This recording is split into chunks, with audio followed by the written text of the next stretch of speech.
Good morning. Lift going down. Doors closing. Bright and early. Here we go.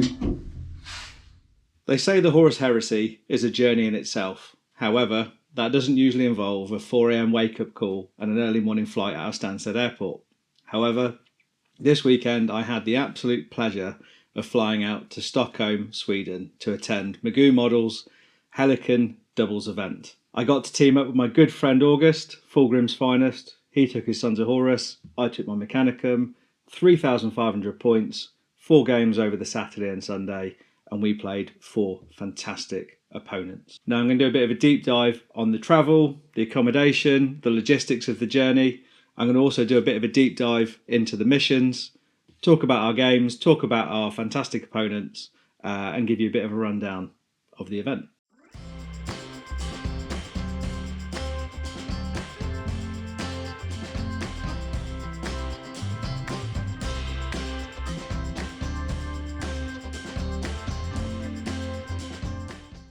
Now, flying to the capital of Sweden, Stockholm, is really, really simple. You've got Arlanda International Airport. You've got numerous public transport links into the city centre. You've got high-speed rail. You've got bus. You've also got taxis. It couldn't be simpler. Something to be mindful of, however, is that the high-speed rail link is comparatively expensive when you base it against public transport generically in Scandinavia.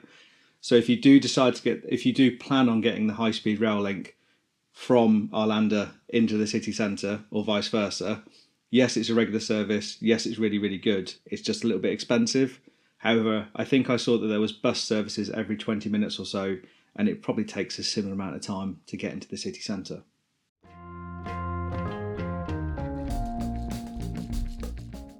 When I travel internationally, which sounds incredibly privileged, I typically use my aptly named Tonka Box 3000. So how did I come up with the Tonka Box 3000? Very simply, I worked out what the maximum free carry-on allowance was for Ryanair, which is who I typically fly with when going over to Scandinavia. They have, I believe, the smallest amount of free carry-on that is available to passengers. I literally just went down to one of the local shops with my tape measure and found a box which met the maximum carry-on allowance. Now I wanted to make the most of the bottom of the case and the top of the case, so I could essentially magnetise models top and bottom. I got some magnetic sheets from Amazon or Hobbycraft, and they're very, very cheap, and that was suitable for the bottom. However, when I tested it on the top, even with quite a few number of magnets, or a disproportionate amount of magnets, I wasn't 100% convinced that the strength or the magnetic strength of the stick-on sheets would be sufficient to kind of last. It was typically the bouncing sensation that was the biggest culprit for the magnets failing. And obviously, we all spend lots of time on our armies. We want to make sure they get there in one piece. So I thought, well, what else could I use? And I was thinking, well, quite a lot of steel can be magnetic. So I rang a local fabricators and I literally just said, have you got any offcuts? I want it to be this long, this wide. I don't really mind how thick it is or whatever. Just, have you got anything? And they were like, yeah, no problem. And literally I went down and collected it. They said, oh, do you want to be there in an hour? And I was like, I can be there at lunchtime. It's like, yeah, cool. So I popped down. So when I got back, I literally just drilled 4 holes, got some nuts and bolts, put it into the top of the lid. Bosh, I've not had a problem since. One of the questions you might have is how many points can I actually fit in one of these boxes? And the answer is I can't actually say. The reality is it depends on which army I'm transporting. I typically take Mechanicum. This weekend I took out 1750 points with absolutely no problem. And previously when I went to Malmo, I took out I think 2,500 points in the Tonka box without any issues.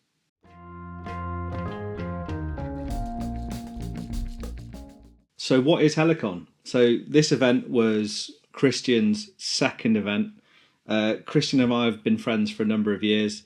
He's an absolute giant at 6'7", 6'9", and I think it's fair to say that only his enthusiasm for the hobby outweighs his actual height. This was his second event, and it was hosted at a location called Alpha Spiel on the outskirts of Stockholm. It's a really cool venue. You've got a really cool gaming space. You've got like a mini Bugman's, so they've got like a bar, restaurant. They do food throughout the day. They've got numerous tables. There was a couple of like trading card game events going on. I think they were playing Magic or Pokemon. I don't really know. They also had several, probably half a dozen, maybe 10 different spaces that you could play D&D. So people hiring those out and playing D&D all day. And then upstairs there was the actual store itself. So it really is a destination in itself. And one thing that was quite cool is that throughout the day, when people were walking, circulating through the building, through into the restaurant, they'd walk through the event and they'd be like, they'd kind of just see all these armies, obviously painted to a really high standard. The terrain was unreal, and we're going to come back to that in just a moment. And it was just a really, really nice kind of experience and kind of mix of both players and spectators.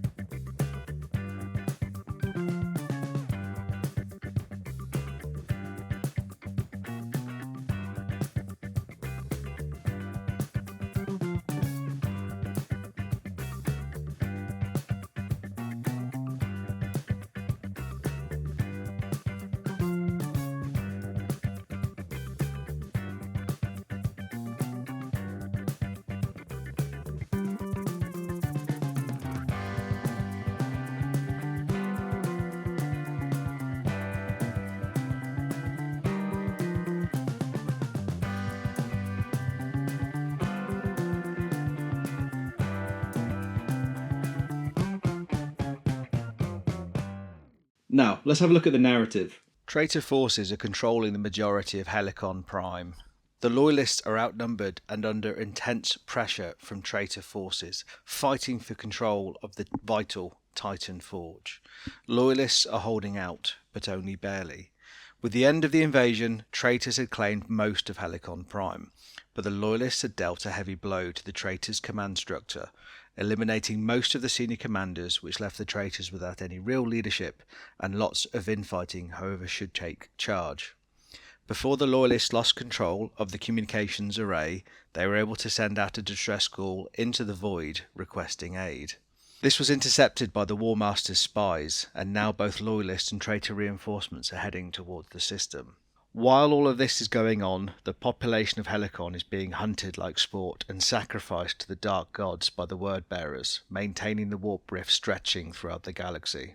The fighting is growing even more intense in the cities because of this, and the Loyalists must try to save the poor civilians before they are cut down, or worse, captured. In the far future, there is only war. Now, one thing that really stood out for the event was the terrain. Christian has been an absolute machine. He has been a forge of production over the past couple of months. The stuff that he's been making, assembling, the themes behind the tables are probably some of the best I've ever experienced. You can't fault him for his dedication to the hobby. They're all standout tables. You've got jungle themes, you've kind of got ruined areas, ruined cities. But the two boards which really stood out to me, one of the ruined city tiles, he's got this big kind of like 1x1 or 1.1x2 foot display piece, and it is just the most incredible backdrop to our game in Game 3. And I'll show you some of the photos as I'm talking. It was just absolutely insane. It was a fantastic backdrop, and it was also good in terms of reducing line of sight. Good bit of scale, a real good platform to kind of have that. Kind of battle challenges were taking place on the upper ramparts and stuff, and it was just fantastic bit of hobby. And then I kind of said to Christian, I said, I want to play on the Titan table, and I was just like, I want to play on that table, and he's like, okay, and so it was just like. It was just such a good table. Reaver Titan in the centre. You've got the apparatus, called the framing of the model. And the fact that that was the backdrop to our last game was just absolutely phenomenal. His terrain is amazing.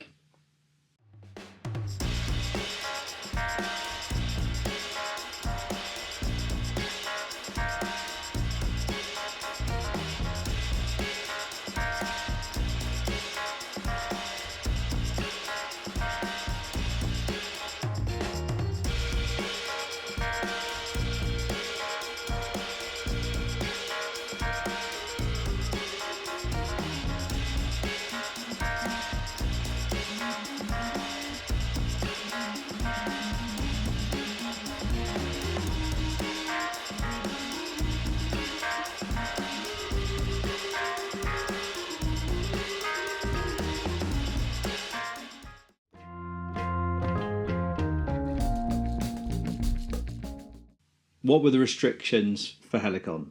Very simply, it was 3,500 points per team, 1,750 points per player, no allied detachments, loyalist versus traitors, there was no mixing of factions, no Paragon units were allowed, maximum of 1 Lord of War per team, maximum of 1 named character, and one thing I quite liked was it was a maximum of 1 Mechanicum, Knights, Custodes, Solar, Militia or Demon Army per team. So you couldn't have like double demons or kind of double Custodes because that kind of fed into the narrative. One of the things I enjoyed about Helicon is that whilst it was a 4-game event, Christian actually wrote 6 different missions. So mission 1 and mission 4 were set in stone. However, missions 2 and 3 were influenced by how the campaign was going. So if one of the factions were kind of running away with it, we could play Alpha or Beta, and then you could then kind of manage the campaign a little bit to try and keep it tight and not let one side kind of run away with it. And also it means we've left the event with 6 different missions to play.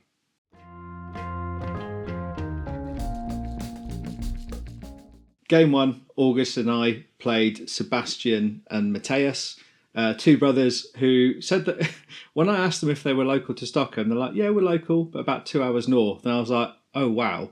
That really goes to show like how little I knew at the size of like kind of Sweden. It is just a very, very, very big, long country.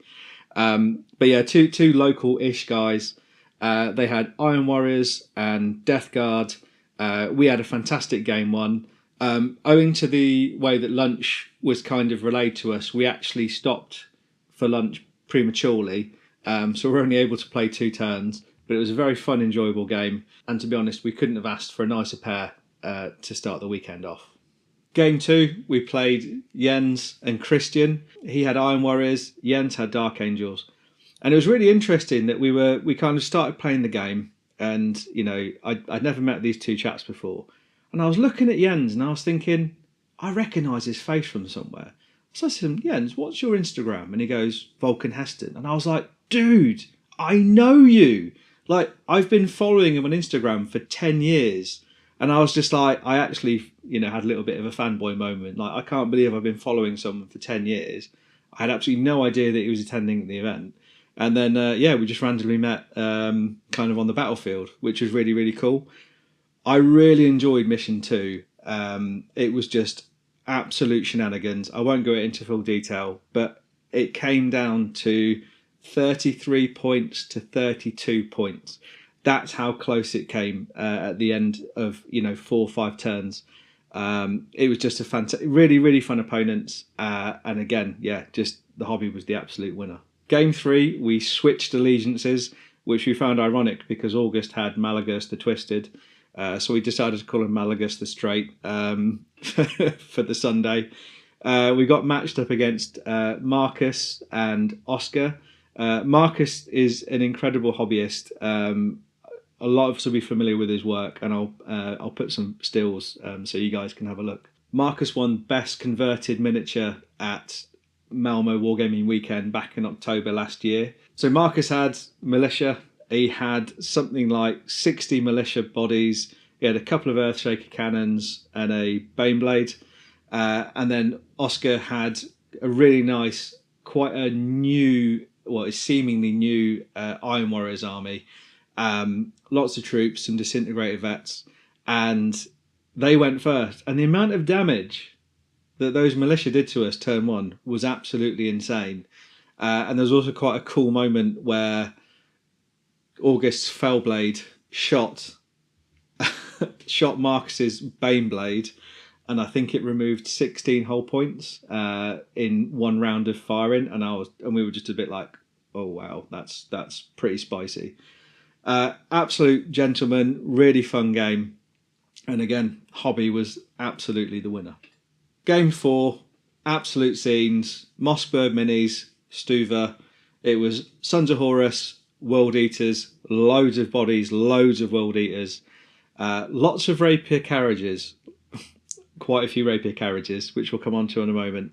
So yeah, Sons of Horus, World Eaters versus Augustus, Loyalist, Sons of Horus, and my Mechanicum.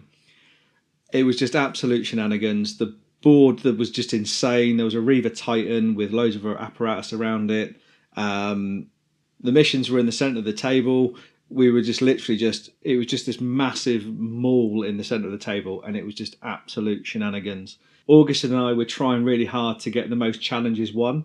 So every opportunity that we had to issue a challenge, we'd be like, challenge, challenge, challenge. So we had things like my Archmagos versus the World Eater Praetor. The Magos got thumped. We had Chieftains, we had the Myrmidon Secutors. There was something like 6 challenges, and I think it was 4-2 or something like that. It was just absolute scenes. Linus's Saturnine Terminators deep struck turn 2 or 3. They got intercepted by a load of plasma, and then there was a moment where he was on the last Saturnine Terminator or something, and it was 2 shots with his whatever they have, and he goes, he's quite a relaxed guy, and he's like, they've got overload 1, so 2 shots, and as long as I don't roll a 1 it'll be fine. And he rolls a double 1, and it was just absolute shenanigans, and that literally just carried for the whole game.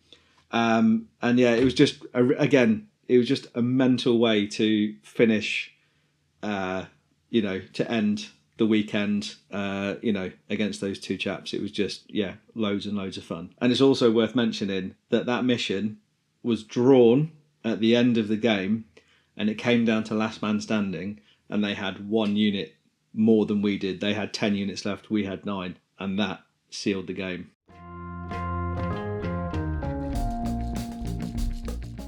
Is International Heresy worth it? Absolutely do it. If you've got the time and the funds, if you can budget it and make it work, I can only compel you to do that. It is so much fun. And truthfully, I think we're now spoilt for choice if you did want to fly out to Sweden for Heresy. You've got Malmo Wargaming Weekend, which is probably one of the biggest in Europe, with over 250 players and upwards of 100 Heresy players. You've got the Valleyville boys, Oscar and Chris. Magoo Models has firmly cemented himself as a fantastic Heresy event organiser up in Stockholm. And you've also got my buddy August, who also runs Heresy events in his town as well. I do think we are spoilt for choice in terms of visiting Sweden with events throughout the year. So yeah, keep an eye out on socials, and if you can make it work, absolutely try and do it. A massive thank you to August for being my Thunder buddy. We had loads of fun over the weekend. I couldn't have asked for a better doubles partner this weekend. Also give Magoo Models a follow. Keep an eye on his socials. He'll be advertising future events imminently. I'm absolutely certain of it, and I will be desperate to go to future events. I'm certain of that. Please don't forget to like and subscribe, and let me know what you think of the video in the comments below. My question to you is, what the furthest you've ever travelled for International Heresy? Till next time, cheers.